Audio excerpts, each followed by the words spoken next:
قتيلو مكان سماعتات عمبر ككايديو فلما عمبابا زنبر أنت إسياس أفوركي الآن بوضع أكاليل الزهور على مقابر الشهداء إسياس أفورقي.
عدالة السيد الأمير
رئيس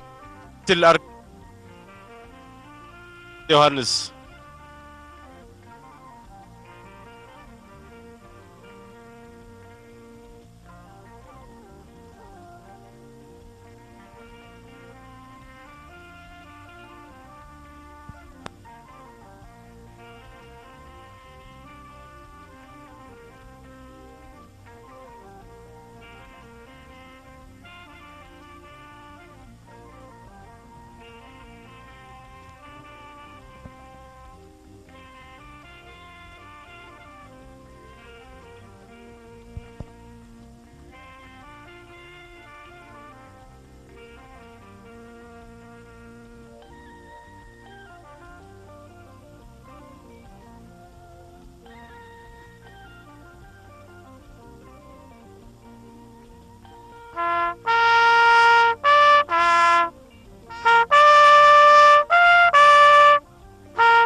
بريزيدنت هامادئ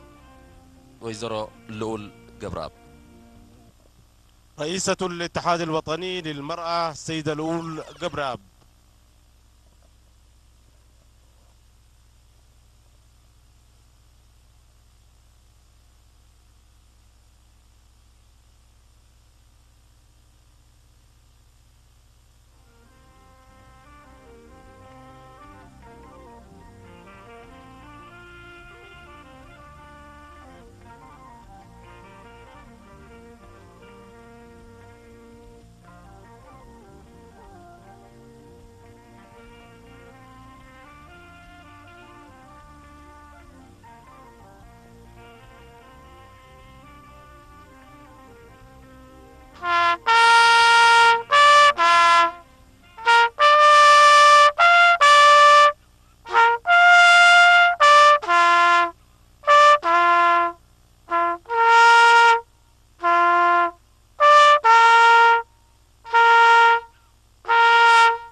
أما حداري زوبا مأكل ميجر جنرال رمضان عثمان أولياي.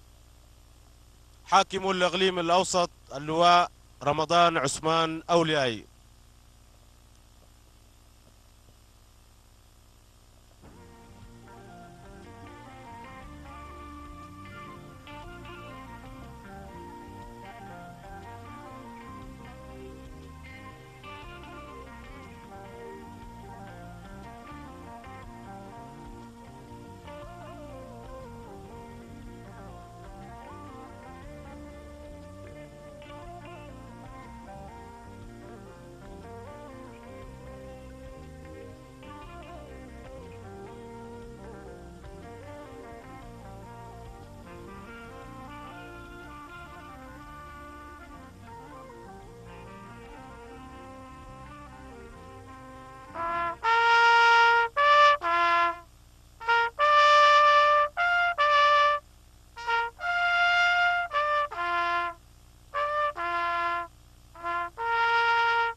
كبراتن كبرانن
كبراتن كبرانن مدبنا نمجمار نذكر السماعات حفنبل. الحضور الكريم لنبدأ برنامجنا نبدأه بدقيقة صمت حدادا على أرواح الشهداء.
عرف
كبور برسنت هجر إلترا أتوتي هتفرقي بذي كبور معلتي قاتامي أثلاثني قال كثم عنا بخبر عدم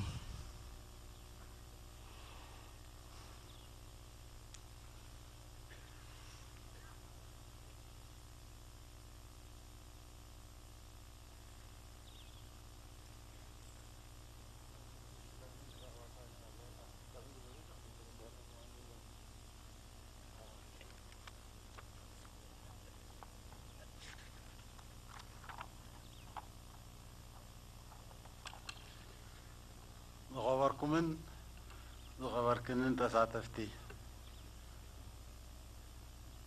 ሞጎስን ክብርን ንሰማዕታትና ምስጋና ነቲ ሕድርን መብፃዓን ዘይርስዕ ኣብ ውሽጥን ኣብ ወፃእን ዝርከብ ህዝቢ ኤርትራ ስለቲ ዕለተ ሰማዕታቱ ንምምዕራግን ፍቕሩን ንምግላፅን ጉዕዞ ምብራህ طوافن قال مسانا ذاتن مديو زدمو ابز حلف ورحز تبعله معلتنا ناصنتن قالوت هاغراويان بعلاتن فري مسواتي جغانو سمعتاتنا نفس وقفوا من كلاتهم من سمعتاتنا سلمنتا يوم هيواتهم كيبقوا من هاجرن حزبن تبجيهم زبل قليل تمثل تملاليسو قجل زبل رزين حتى هذا من تزبوزحو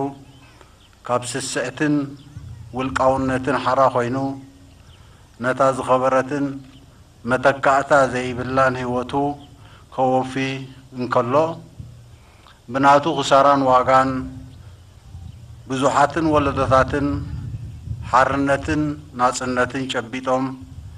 قاسينومن رهيومن منتي كنوبري ازي مداركت زي ركبلو سمعتاتنا زورسنا سلطن كبرن حدرني أبلومن كم نايلومن أقاطعميتات سماعتاتنا أب نذكرلو مس نفسنا نتحتاتلو خا ذهبنا حدري تقبلنا مبصعنا نخبر علنا تزبلي حرنتنا نصنتنا حلينا خنخبر لعل كل خا ترجم نايت استغفله مسواتي برهوان ابياتن كنرغاغز سناي دليتن تثبيت معنان زي كونه قديتانان حلفنتنان ملعلي رهوان ابياتن ون بتمنيتن نعيد عملن زي كونه بسراحن مسواتن حبارا وحاليتن ترايس لازمص كمتي سمعتاتنا بابنتهم زمهرنا زورسنان بقال زي كونه بجبري حدرنان مبصعنان كنخبر قبوي حزب إرترا أبزن زحلف 14 عامتات مسنا ينصرنا سنتون رهواؤون أبيتون زتقايدن زكايدن شرحتاتن تصابؤتاتن كمه كيبل مكيتو نلمعات ناي حدر هاجرو زمزقوم قياتات مسكر صنعاتو أب حدرون مبصعون سلازغونه يوهانا نسمعتاتنا يوهانا نهزب إرترا دقيمة كبرن حبن نسمعتات عوتنا حفاش